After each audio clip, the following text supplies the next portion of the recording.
Nice. Yeah, that was good though.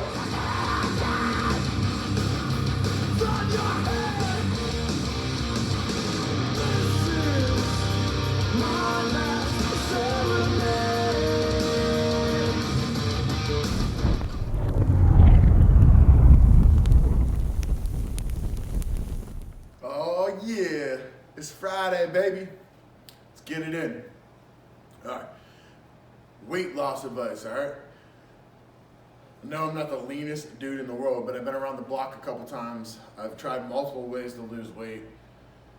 I've recently, over the last, it's probably like 2 years now, which isn't a crazy fast drop or anything, but I've dropped about 55 pounds on a consistent basis. But I want to give some advice to the people that have gone through this multiple times. I mean, I was a morbidly obese kid. I was probably around 300 pounds by, I don't even know, age 14, before I started playing sports and lifting weights and all this stuff. So I've been up and down my whole life. But I want to give some advice to people that are serious about losing weight. One is about activity, and one is about nutrition. The first one, about working out. I think, especially people that have a very long road to go, they should start by adding walking goals, or if you have knee issues, some kind of an activity goal. So most people are able to work up to doing 10,000 steps a day. So if you make that your goal and 365 days a year, you're hitting 10,000 steps, you're in the right direction, all right? I think too many people go into workout routines being extreme, like super extreme about them. Like you go from a couch from 10 years on a couch to jumping in a CrossFit class and going ham, you know what I mean? And it's just not sustainable. So I recommend starting with smaller goals like walking 10,000 steps a day. On top of that, and just physical activity in general, like some of those 10,000, it doesn't have to be structured 10,000 steps. Part of that could be, walking up the stairs at work. Part of that could be parking as far away from a grocery store that you're going to go to anyway. All those things add up. Activities of daily living all add up. So you're talking about increasing your metabolic rate. Is it a huge calorie burn? It's more than you got before, and it's going to add up over time. You got to stop thinking about everything as a make or break workout. These things take time. So if you're doing that for a month, it adds up. If you're doing it for a year, it adds up. Blah, blah, blah. Ball rolling, that kind of situation.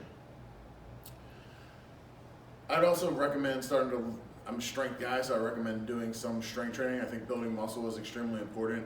I don't think you should focus on workouts initially that are just going to break you down and break you down. I think you need to focus on building lean muscle mass. I think too, especially when people go into calorie deficits, a lot of people get away from the more stress-bearing, weight-bearing exercises and stuff like that, which I think is a flaw. You need to keep as much lean muscle as you can, / try to build lean muscle. Second one, nutrition. A lot of people, even some of these are doctor prescribed, but a lot of people will start with these crazy restriction diets. So I had a client that came in, I want to say it was ridiculous, whatever it was. I want to say it was 650 or 750 calories a day. Like that's nothing. The guy's probably like 220 pounds. And so let's do this as like a kind of hypothetical situation. So you drop this dude's calorie. First of all, he's going to feel like crap.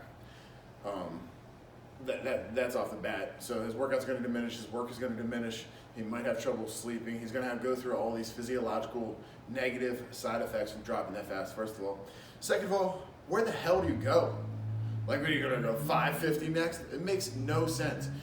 I personally believe the best way, if you're trying to restrict calories, which you are, if you're trying to lose weight, lose fat, you're trying to be in a calorie restriction, but I recommend a very small calorie restriction. You might have a longer road to losing the total amount of weight you want, but I think it's more sustainable. You're gonna feel better, you're gonna be stronger, you're gonna sustain more muscle mass. So here's my recommendation, all right? I recommend, you gotta start tracking your calories, all right? So I would track your calories. I would eat as much as you can. Not as much as you can without gaining weight. All right, then at that point, you'll notice where you start to gain weight, and then I would subtract from there, all right? So if you're sustaining body weight at 2,000 calories, and then you go to 2,100, and that's where you start to gain, once you do that for a week, I would take from the 2,000, and I would subtract like 150, 200. I would do a minute amount of calories per day, and and start going that way. Because then, you know, when you hit a plateau, this is the problem. You can either add more exercise, which also at some point, if you're doing cardiovascular exercise, is going to tap out, and you can't just add more and more and break down more and more. You can't break down more and more, all right? So if you start super low, 650, where do you go from there? You start 2100s where you start gaining weight. So you subtract 200. You're still feeling pretty good. You're at 1900. You know, cutting calories is always going to be hard. There's this psychological thing that goes along with it. We think food is like this comfort thing. We go hang out with our friends, our family. We eat, and and it's a social thing. It's a coping mechanism for a lot of people, and all these things. All right. So cutting calories is going to be hard. It just is what it is. But I recommend doing it slowly over time.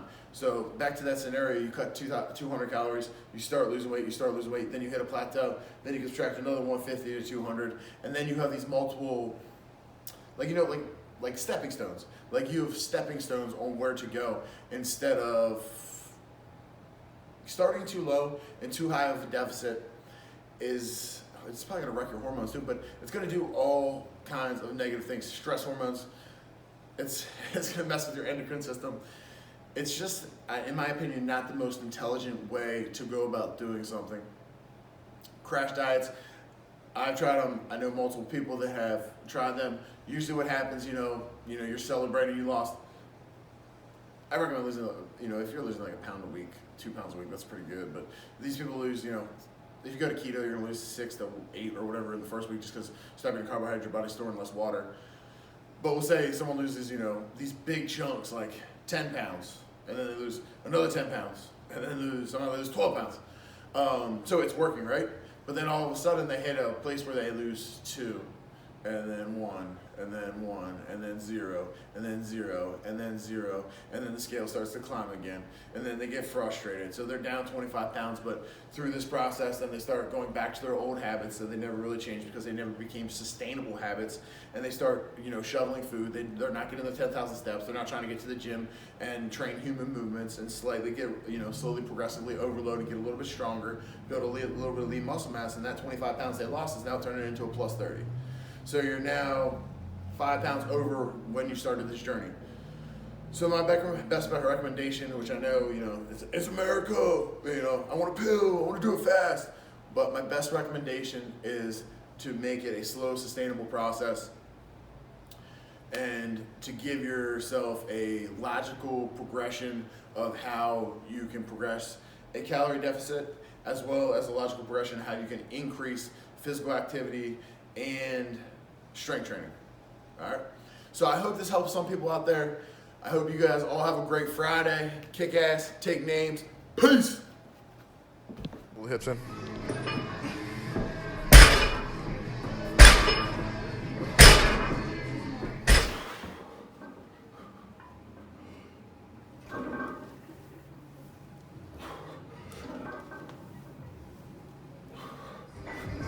Slow motion. Oh, Big Al. You got a jog or something, bro?